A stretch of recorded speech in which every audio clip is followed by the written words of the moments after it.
Let's get back to Barry at NewsTalk 1180 WFYL. Now, I know that it's 2011, but I'm going to take myself back to 1965 and remember myself as a young teen in Andorra at the Cathedral Ballroom, and up on the stage was the one and only Jerry Blavat. So, Jerry Blavat, thank you so much for joining us today. Well, it's a pleasure, Barry, really is. And I do remember the Andorra. It was Father Berger, and I remember you even before you got into radio, and I'm very proud that you pursued the passion that you picked up. And that's why I wrote the book, my buddy. Do you actually remember the cathedral in Andorra back in the 60s? Absolutely, right off Ridge Avenue in the Andorra Shopping Center, yeah. Exactly. Yeah. It was great. And I always remember the Riviera you had. The Geator's Black Phantom. I got to tell you something, Barry. You know, you talked about having a good time. Let me tell you what guys like you represent today. Radio is not the radio that you listened to when you were a kid growing up. By the grace of God, I still have the freedom to do what I do. But guys like you connect with your audience because that's what radio is about, communicating. Your audience is listening to us right now. They are communicating with you as a host, and they're communicating with the things that I am saying, so they are participating. When you were a kid, you called the Geator up for a request. The music was the thing that brought us together. Radio is not the same, so you guys are the last of what you do as far as true radio. It's so true. This morning, our guest is Jerry Blavat, the Geator with the Heator at NewsTalk 1180 WFYL, Jerry's new book. Jerry, congratulations. #1 on Amazon in the broadcasting. That's great. Did you have any idea when you wrote the book that it was going to be as popular as it was? Well, you know, Barry, I really didn't. You know, it's so strange, Barry, and you go back with me a long time. I have never planned anything in my life. I always wanted to be free to do what I wanted to do to entertain, whether it be dancing, singing, radio, TV, or even writing the book. This book, I felt it's time for me now at 71 and to achieve what I have achieved since I was 13 years old, to share my story not only with my audience, but for young people to understand that we lived. You went the Roman Catholic. I went the Southeast Catholic, which became Bishop Newman. There were rules. There were regulations. We belonged to a neighborhood. You remember, if you stepped out of line, your neighbor would say, if I tell your mother, oh, no, I promise I won't do it again. That's all gone in America, Barry. It is, Jerry. And that's why I wrote the book. The book is called You Only Rock Once, Jerry's book available. And, Jerry, you're going to be our neck of the woods on Sunday. You're going to be down at the Barnes & Noble in Plymouth Meeting at the Metroplex.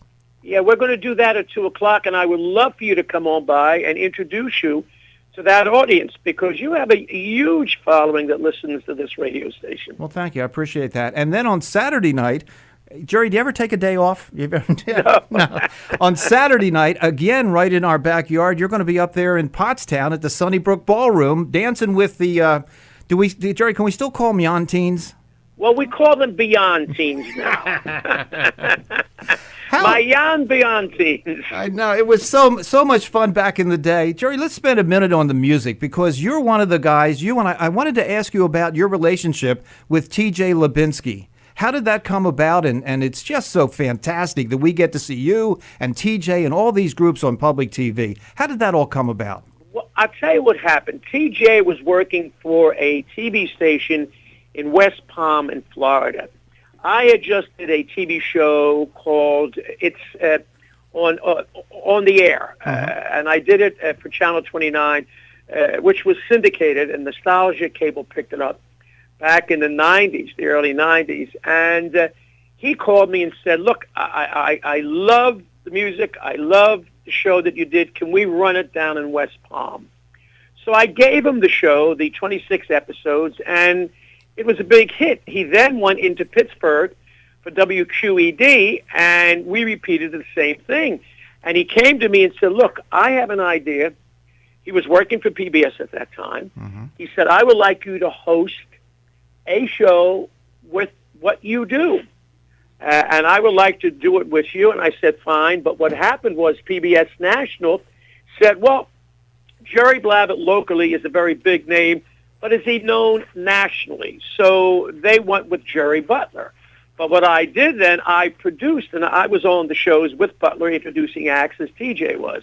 And that began in the early 90s, and we've been doing it since. The last one that we did was for Time Life magazine called Malt Shop Memories, which was played over and over again last month and raised a lot of money. It was with Frankie Avalon, Bobby Rydell, Fabian, Chris Montez, Leslie Gore was on it, Lenny Welsh was on it, Times was on it, and it's the music of our life. You see, Barry, you understand music. When you were lonely, when you were sad, when you didn't know how to express yourself to the girl or the girl you were dancing with or you were dating, you said, listen to the song the Geator's going to play for you. Mm-hmm. So music was always a part of my life, and that's why these shows are so big. And I know, Jerry, all over the Delaware Valley and down at the Jersey Shore, you do the record hops. And, well, do they still, is it proper to call them record hops, dances, whatever? Yeah, you could, you could, that's what it was called, because kids were dancing to records, and Danny and the Juniors, who I was their road manager, came up with a song, At the Hop, mm-hmm. which reflected what the dance hall was. So instead, he said, we're going to go to the hop.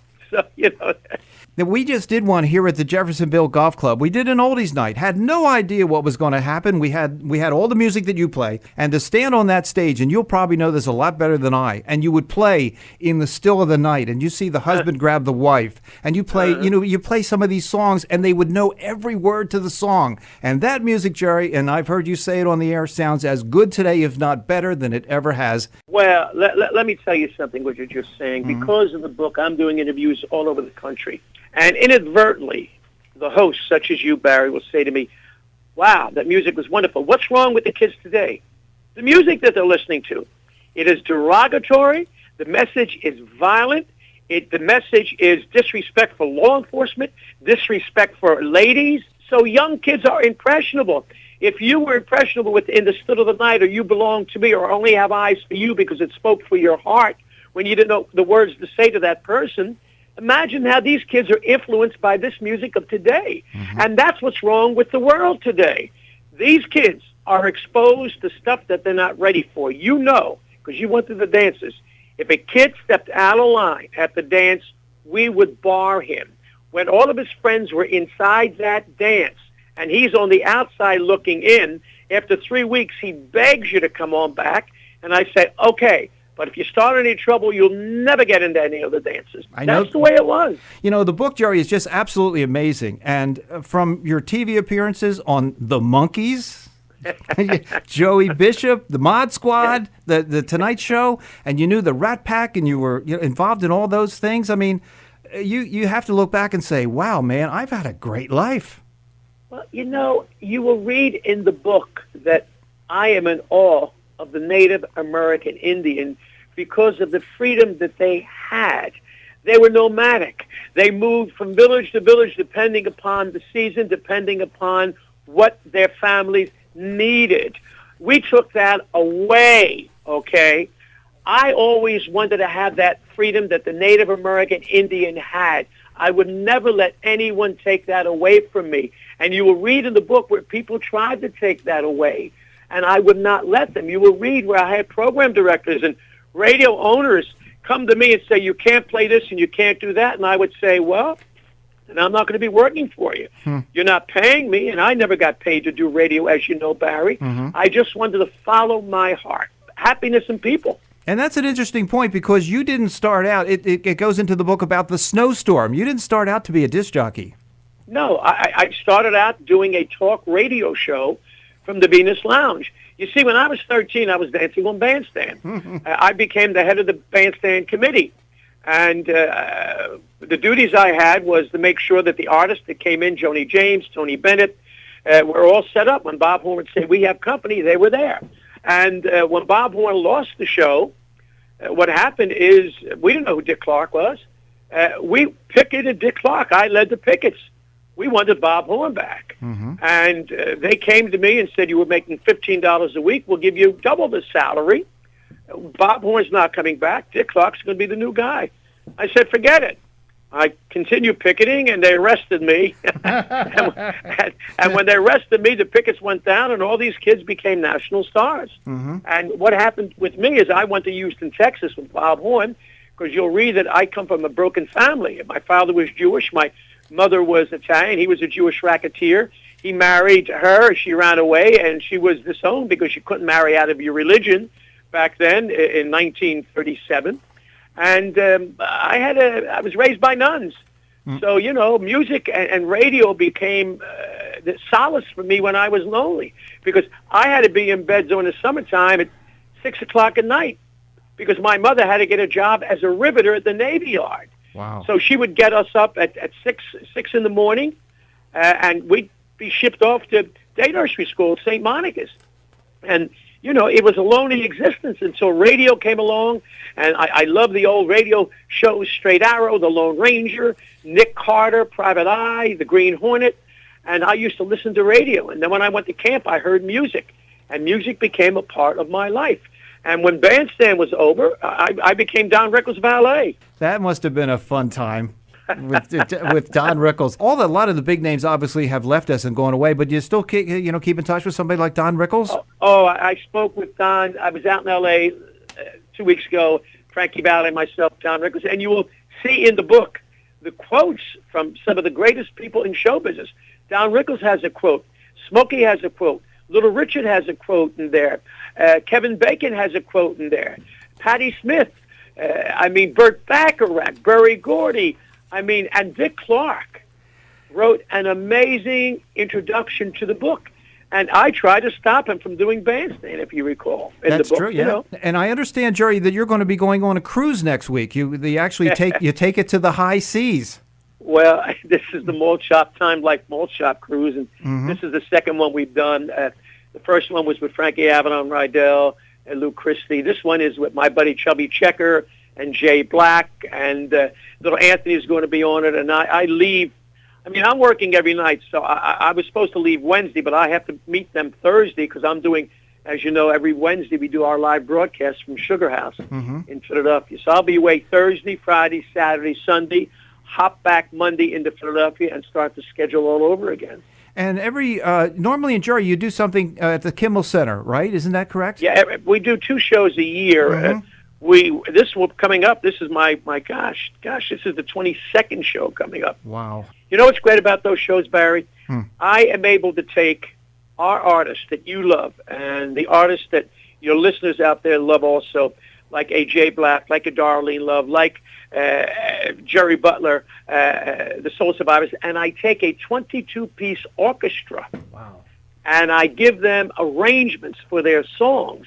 So imagine, these kids never had a 22-piece orchestra in a state-of-the-art concert hall, and that's why these shows are constantly sold out. Jerry Blavat is with us this morning on NewsTalk 1180 WFYL. His #1 book on Amazon, You Only Rock Once, My Life in Music. Jerry Blavat, our special guest this morning. Jerry, you're going to be at the Barnes & Noble on Sunday at 2 o'clock signing the book in Plymouth Meeting, right? Yep, I'll be there, my buddy. And you're going to be at the Sunnybrook Ballroom on Saturday night, and that opens at 7 o'clock.